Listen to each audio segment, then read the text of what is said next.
السلام عليكم، ازيكم يا بنات؟ عاملين ايه النهارده؟ ان شاء الله هنعمل مع بعض فيديو سهل وبسيط جدا جدا.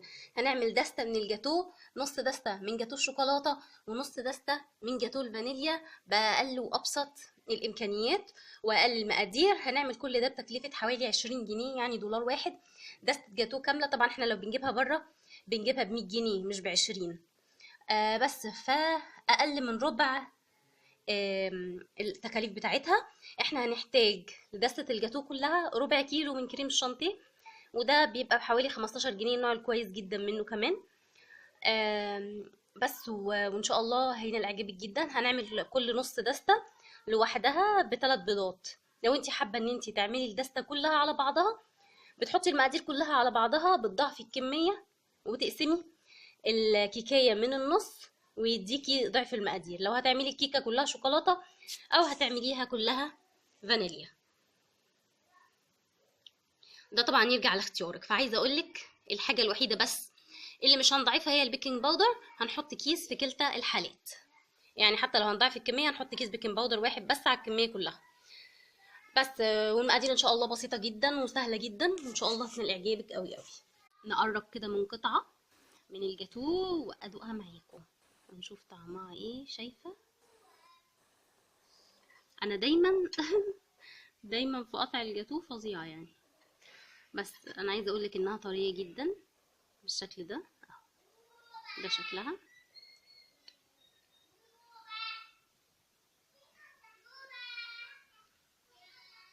واتمنى تنال اعجابك، ويلا نبتدي مع مقادير وطريقه التحضير.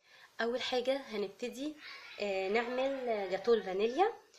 طبعا لو انت عايزه تعملي الجاتو كله فانيليا او كله شوكولاته، انت تقدري ان انت تضاعفي الكميه اللي انا هقولك عليها دلوقتي في كل حاجه لو عايزه ان انت تعملي نوع واحد. انما انا بالنسبه لي عايزه اعمل نص الدستة فانيليا وعايزه اعمل نصها شوكولاته، فهعمل النص الفانيليا الاول. وزي ما قلت لك لو عايزه تعملي كله فانيليا بتضافي الكميه عشان تحصلي على دستة كامله. ما عدا بيكنج باودر بنحط كيس واحد. طبعا مش بنحط كيسين، لو هنضيف المكونات بنضيف كل حاجه ما عدا البيكنج باودر بنحط كيس واحد. اول حاجه معايا هنا 3 بيض، هنحط عليهم كيس من الفانيليا وكوبايه من السكر الحبيبات ونص كوبايه من الحليب بدرجه حراره الغرفه، وطبعا البيض بدرجه حراره الغرفه برضو. هنضربهم مع بعض كويس قوي. بعد كده هنضيف نص كوبايه من الزيت ونكمل ضرب كويس. معايا هنا زي ما انت شايفه كوبايه وربع من الدقيق ومعلقتين كبار من النشا، ونخلتهم مع بعض 3 مرات. طبعا انت شايفه متبهدل الطبق من هنا ده من كتر النخل. نخلتهم مع بعض 3 مرات. كوبايه وربع من الدقيق ومعلقتين كبار من النشا. طيب هنبتدي ننزل عليهم بالخليط اللي موجود معانا ده في الخلاط بالشكل ده، وهنقلبهم مع بعض كويس. نخلط كده المكونات مع بعضها.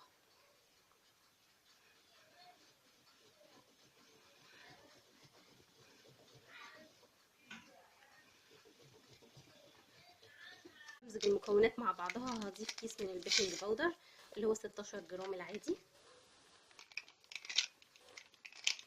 عشان نسيت اخلطه بس مع المكونات الجافه. بس اهم حاجه ان النخل يبقى للدقيق والنشا مع بعض 3 مرات. هنقلب المكونات كويس مع بعضها كده. وطبعا هكون مشغله الفرن علشان يسخن، لان لازم تدخلي الكيك على فرن سابق التسخين. وبعد ما خلطتهم مع بعض كويس قوي بالشكل اللي انت شايفاه ده، هبتدي اجيب صينيه حاطه فيها ورق زبده، وبعدين دهنت ماده دهنيه فوق الورق الزبده ورشه دقيق، علشان انا عايزه اضمن انها ما تلزقش ابدا، لان لو ورق الزبده نوع مش كويس ممكن تلزق. طبعا الصينيه دي كبيره خالص مقاس 36. هبتدي ان انا اصب فيها الخليط بالشكل ده.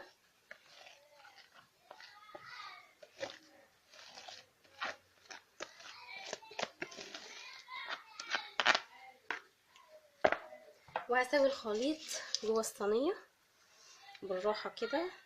طبعا الخليط سايل فايه مش هيحتاج مجهود، يعني ممكن نخبط كم مرة كده.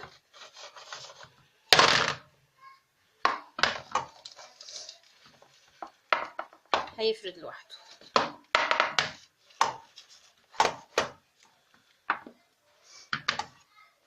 خبطتين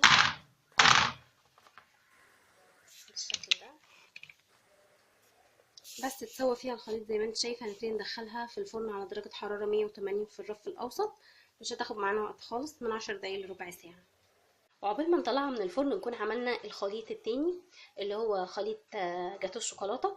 معايا هنا نفس العدد 3 بيض، كوبايه سكر، نص كوبايه من الحليب، وهضربهم مع بعض وارجع اضيف عليهم نص كوبايه من الزيت واضربهم مع بعض كويس. ده خليط الخلاط هكرره هو بالظبط.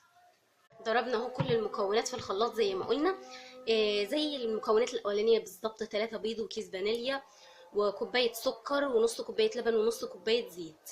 بس دول ضربناهم في الخلاط. هنجيب برضو الادوات بتاعتنا زي ما هي، لا غسلناها ولا عملنا اي حاجه، اهي زي ما هي.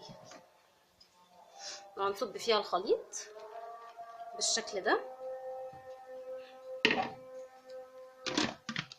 ودول معايا هنا كوبايه دقيق ومعلقتين نشا. مش كوبايه وربع بقى دقيق، لا كوبايه دقيق ومعلقتين نشا، ونخلتهم 3 مرات. هضيف بعد كده كيس من البيكنج باودر اللي هو برضو الحجم العادي، وهحط معلقتين كاكاو، معلقتين كبار، معلقه قد كده اهي. عشان كده قلت لك كوبايه دقيق واحده علشان الكاكاو. وهبتدي اخلطهم مع بعض كويس. طبعا احنا اشتغلنا بنفس الادوات بتاعتنا، لا غسلناها ولا حاجه، فده طبعا بيوفر علينا وقت. علشان اعرف انا عايزه النهارده انوع لك، عشان في ناس لما عملت جاتو الفانيليا قالوا لي طب لو شوكولاته، وفي لما عملت سويس رول شوكولاته قالوا لي طب لو فانيليا. فانا النهارده هنعمل الجاتو فانيليا ونعمل الشوكولاته كمان، زي ما تحبي بقى ان انت تعمليه. عايزه تضاعفي الكميه مفيش مشاكل. انت ممكن تحطي المقادير اللي انا قلتها دي كلها على بعضها وتعملي دستة جاتو كاملة من صينية واحدة، بدل ما هي هنعملها رق واحد، لا هتبقى رقين، يعني هتبقى طبقتين، فهنقسمها من النص وتدينا ضعف الكمية وتطلع دستة جاتو ضعف المقادير. بس البيكنج باودر طبعا مش هنضعفه، هو كيس واحد، سواء عملتي كده او كده هو كيس واحد بس. طيب هنخلط كده المكونات مع بعضها كويس بالشكل ده. طبعا انت شايفه هشاشه الخليط اصلا عامله ازاي، فان شاء الله يعني هتطلع حلوه جدا وهتعجبك قوي. مننا وقت خالص، يعني يا دوب هما ال10 دقايق كده. هحتاج ان انا اطلع بقى الصينيه من الفرن، هركن الخليط ده كده على جنب واطلع الصينيه. هنا الكيك طلعت من الفرن زي ما انت شايفه، هشه جدا جدا جدا. وجربتها بشوكه وطلعت خلاص استوت، خدت تلت ساعه بالظبط. هحتاج بقى ان انا اطلعها بسرعه علشان احط مكانها الخليط التاني على طول. ده خليط الشوكولاته حطيته في نفس الصينيه، وابتدي ادخله الفرن برضو على درجه حراره 180 في الرف الاوسط، واكيد برضو هياخد تلت ساعه زي التاني. ابتدي اشيلها من ورق الزبده. بشيلها طبعا وهي سخنه علشان تتشال معايا اسهل، بس بشيلها بالشكل ده.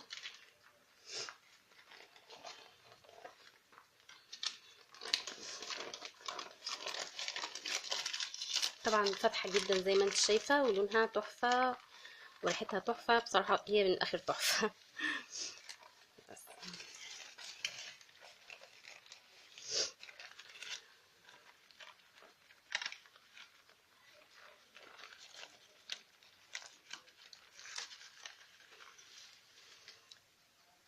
بس كده شلت ورق الزبده كله، وهبتدي ان انا اسوي الطروف بتاعتها. اهي شلت الطروف بتاعتها، بصي طروفها تحفه. طبعا ليكي حريه الاختيار تسقيها او لا، تسقي بين الطبقات او لا، لانها بجد مش محتاجه.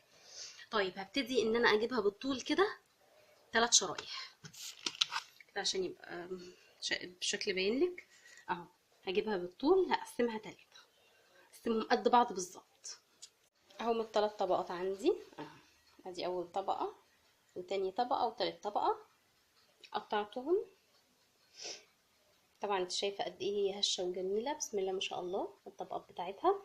بس هبتدي بقى ان انا يعني انضف بقى كل الكلام من ده، وارجع لكم تاني بقى واحنا بنحط الكريم شانتيه وبنزين. وهنبتدي ان احنا ندهن بين الطبقات بالكريم شانتيه او نسقيها الاول. بصي اصلا شكلها عامل ازاي، هشه جدا جدا. فهنبتدي ان احنا نسقي الطبقات عندنا. معايا كوبايه او فنجان من اللبن، وحطيت عليه معلقه من السكر البودره. وسقينا اول طبقه وسوينا عليها الكريم شانتيه بالشكل ده. انا عايزه بس اختصر في الفيديو، مش عايزه يطلع طويل قوي، بس بالشكل ده. هنحط تاني طبقه برضو هنسقيها، وبعد ما نسقيها نحط. وبعد ما سقيت بين الطبقات وحطيت الكريم شانتيه زي ما شفتي وسويته هنا على الوش، هبتدي ان انا اقطعها قطع كده قد بعضها. كل قطعه تبقى قد التانية اهو بالشكل ده. هقطعها وارجع لك تاني. نقطع طبعا بسكينه مشرشره كده هتساعد معانا احسن. عملنا الجزء الاولاني بالكريم شانتيه ابيض، وعمل الجزء التاني بقى هنحتاج ان احنا نعمله كريم شانتيه شوكولاته.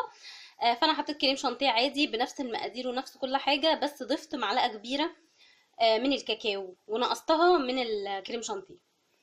لو عايزه طريقه سهله جدا وبسيطه وناجحه مليون في الميه للكريم شانتيه، اكتبي في السيرش كريم شانتيه اسال مجرب هيجيلك على طول ان شاء الله.